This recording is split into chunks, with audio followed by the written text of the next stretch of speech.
and he's made my two sisters directors.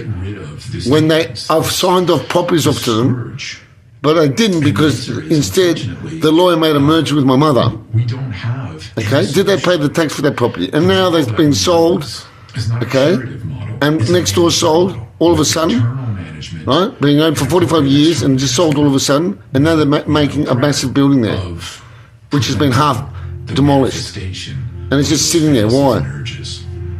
Because they don't know what to do, because they're waiting for me to sign off.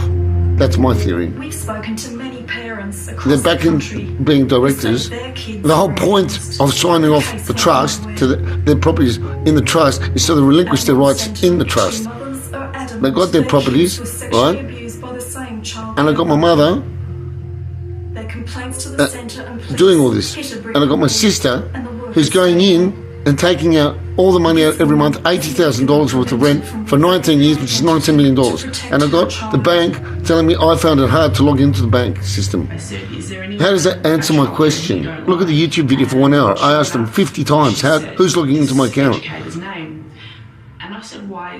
And I've got a worker telling me, I hope for an amicable outcome, and I'm trying to find out what's in my father's accounts, right? Because I've got my accountant asking me to sign financials, and he won't let me see the financials, and he won't even let me see the bill to pay him, right?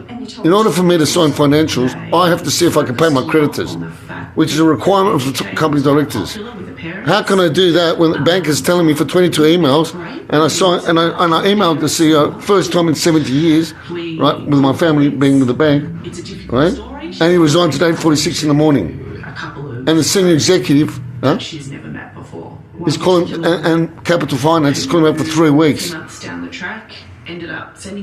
I go in, and letting me know that the same thing happened with... And they flipped the screen to me and I said my father's share's still there, and me and my father's signatures as state trustees.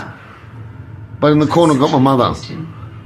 And I've got the cyber security telling me on another occasion when I called up, he said, "Sir, I'd like to tell you something." Yes, over the phone. 2 signatories need to be present when signing a signature card.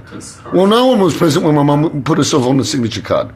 And then she gets my sister to take the money out, which, I remind you again, she relinquished her rights in the trust. I paid her gave her 2 properties in the street. Right? She's running my father's trust. She's taking the money, and now she's become a director again of the trust. Are we finished with the circus?